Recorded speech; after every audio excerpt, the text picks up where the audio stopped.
일요일 저녁 7시쯤입니다. 거실 소파에 몸을 푹 묻고 천장만 멍하니 바라봅니다. 분명 주말 내내 아무것도 안 했습니다. 늦잠도 잤고 밥도 먹었고 텔레비전도 봤고 피곤하면 다시 누웠습니다. 누가 봐도 충분히 쉰 주말이었습니다. 그런데 이상합니다. 몸은 더 무겁습니다. 머리는 안개가 낀 것처럼 멍합니다. 내일 출근할 생각만 해도 가슴이 답답해지고 이유 없는 짜증까지 올라옵니다. 그 순간 이런 생각이 스칩니다. 내가 이제 나이가 들어서 그런가? 나는 왜 이렇게 의지가 약할까? 쉬어도 회복이 안 되는 사람인가?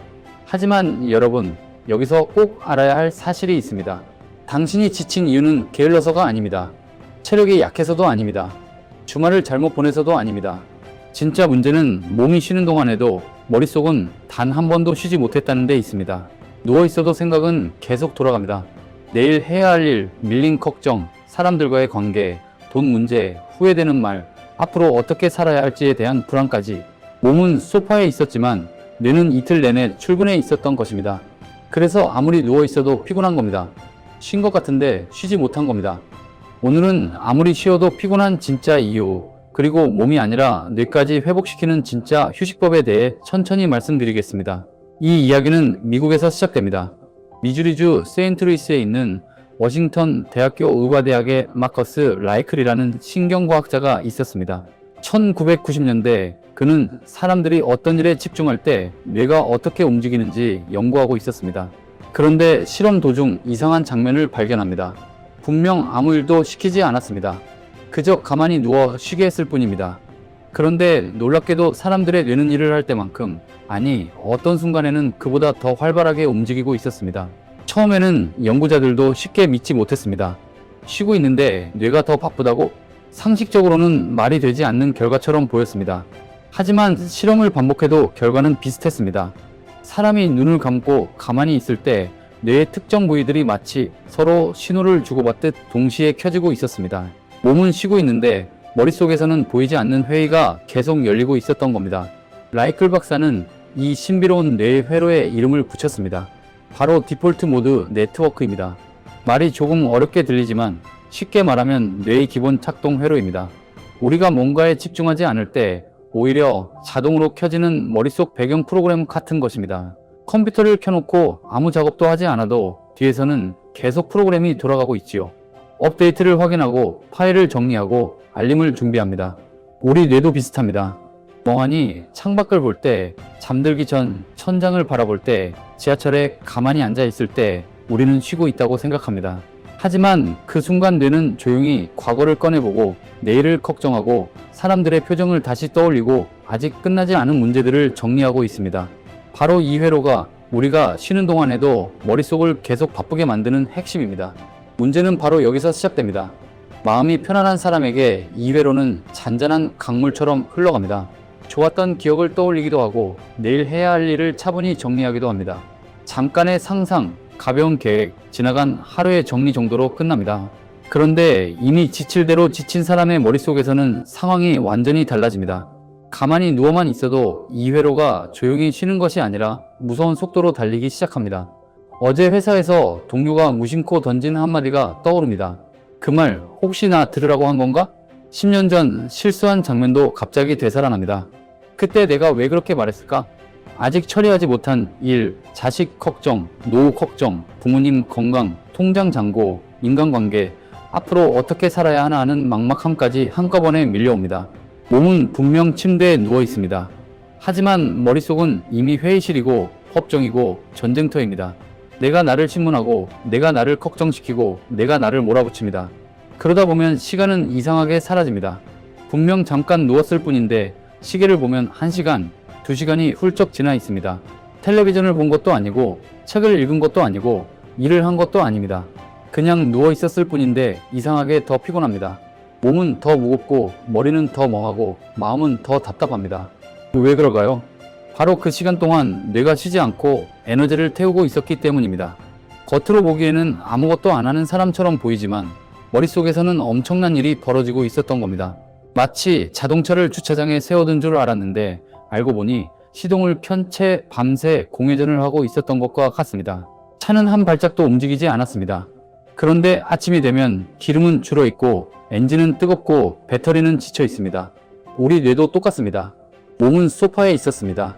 손에는 휴대전화가 들려 있었습니다. 겉으로는 쉬는 것처럼 보였습니다. 하지만 뇌는 계속 과거를 되감고 미래를 걱정하고 사람들의 말투를 분석하고 끝나지 않은 문제를 붙잡고 있었습니다. 그래서 월요일 아침이 그렇게 무거웠던 겁니다. 잠을 안 잔 것도 아닙니다. 주말에 일을 한 것도 아닙니다. 그런데도 이상하게 지친 이유는 몸은 쉬었지만 뇌는 단 한 번도 쉬지 못했기 때문입니다. 가만히 생각해보면 우리는 이미 알고 있었습니다. 침대에 누워 휴대전화를 만지작거리는 그 긴 시간 동안에도 마음 한구석은 늘 찝찝했습니다. 재미있는 영상을 보고 있는데도 속은 이상하게 비어 있었습니다. 누워있는데도 편하지 않았고 쉬고 있는데도 개운하지 않았습니다. 그런데 우리는 그 신호를 제대로 알아차리지 못했습니다. 그래도 누워 있었으니까 쉰 거지. 아무것도 안 했으니까 괜찮겠지. 이렇게 스스로를 달래왔습니다. 하지만 진짜 휴식은 몸을 가만히 두는 것이 아닙니다. 진짜 휴식은 머릿속에서 계속 돌아가는 걱정의 스위치를 잠시 꺼주는 것입니다. 우리의 지친 뇌는 오랫동안 신호를 보내고 있었습니다. 나도 좀 쉬고 싶다. 그만 생각하고 싶다. 이제는 정말 멈추고 싶다. 우리가 느꼈던 그 무기력함은 게으름이 아니었습니다. 그것은 뇌가 보내는 구조 요청이었습니다. 여기까지 들으시면서 마음이 가만히 끄덕여지셨다면 구독과 좋아요를 살며시 눌러주세요. 인생 후반전을 더 단단하고 평온하게 살아가는 이야기를 앞으로도 정성껏 전해드리고 싶습니다. 네덜란드에는 크로닝겐 대학교라는 곳이 있습니다. 그곳 행동과학 연구진이 오랜 시간 동안 수많은 사람들을 관찰한 끝에 한 가지 분명한 결론을 내렸습니다. 가만히 누워있기만 하는 휴식은 마음의 피로를 풀어주지 못한다는 것이었습니다. 오히려 사람을 더 깊은 무기력의 늪으로 끌고 들어간다는 사실이었습니다. 연구진이 권한 방법은 몸을 움직이는 쉼이었습니다. 말이 어려워 보이지만 사실은 아주 단순합니다. 몸을 가볍게 움직이는 일, 손으로 무언가를 만지는 일, 단순한 감각에 마음을 가만히 두는 일입니다. 우리의 뇌는 한 번에 두 가지 일에 동시에 집중하지 못한다고 합니다. 손이 움직이면 머릿속 잡념은 자연스럽게 멈춥니다. 발이 움직이면 머릿속 걱정은 잠시 뒤로 물러납니다. 그래서 발바닥이 흙길에 거친 감촉을 느끼는 그 순간, 손끝이 따뜻한 물에 닿는 그 순간, 우리의 뇌는 그동안 폭주하던 잡념 회로를 잠깐 멈춥니다. 그리고 새로운 감각 쪽으로 천천히 시선을 돌립니다. 그 짧은 멈춤이 바로 진짜 휴식의 시작이었던 겁니다. 거창한 운동을 하라는 이야기가 절대 아닙니다. 큰 산에 오르지 않으셔도 됩니다. 헬스장 회원권을 끊지 않으셔도 됩니다. 새벽 5시에 일어날 필요도 없습니다. 그저 싱크대 앞에 서서 따뜻한 물로 그릇 몇 개를 천천히 닦아보세요. 베란다 화분에 물을 한번 주고 푸른 잎사귀를 손끝으로 가만히 만져보세요.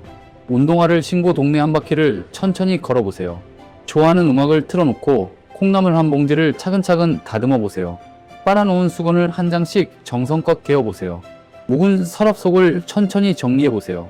이런 평범한 10분이 침대에서 멍하니 보낸 2시간보다 당신의 뇌를 훨씬 더 깊게 쉬게 해줍니다. 정말입니다. 물론 몸이 정말로 무거운 날에는 일단 잠부터 푹 주무셔야 합니다. 진짜 몸의 피로는 결국 잠으로 풀어야 하니까요. 그러나 진짜 쉼은 가만히 멈춰 있는 것이 아니었습니다. 내 마음이 좋아하는 찾고 따뜻한 순간으로 나를 데려가는 일이었습니다. 이 사실 하나만 마음에 가만히 새겨 두셔도 당신의 다음 주말은 분명히 달라질 겁니다. 오늘 저녁에는 텔레비전 앞 소파에서 잠시만 일어나 보세요. 베란다 창문을 열고 저녁 바람을 한번 깊게 들이마셔 보세요. 좋아하는 차 한 잔을 천천히 끓이세요. 그 위로 김이 모락모락 올라오는 짧은 순간을 가만히 바라봐 보세요. 그 작은 순간이 당신의 지친 뇌를, 그리고 오랫동안 외로웠던 당신의 마음을 천천히 다시 살려낼 겁니다. 내일 아침에 일어나셨을 때 아주 작은 변화 하나를 느끼게 되실 겁니다. 어제보다 머리가 조금 더 맑아져 있을 겁니다. 가슴 한쪽의 답답함이 조금 가벼워져 있을 겁니다. 그것이 바로 당신의 뇌가 오랜만에 진짜로 쉬었다는 첫 번째 증거입니다. 내일 아침에는 오늘보다 조금 더 가벼운 몸으로 일어나시기를 진심으로 응원합니다.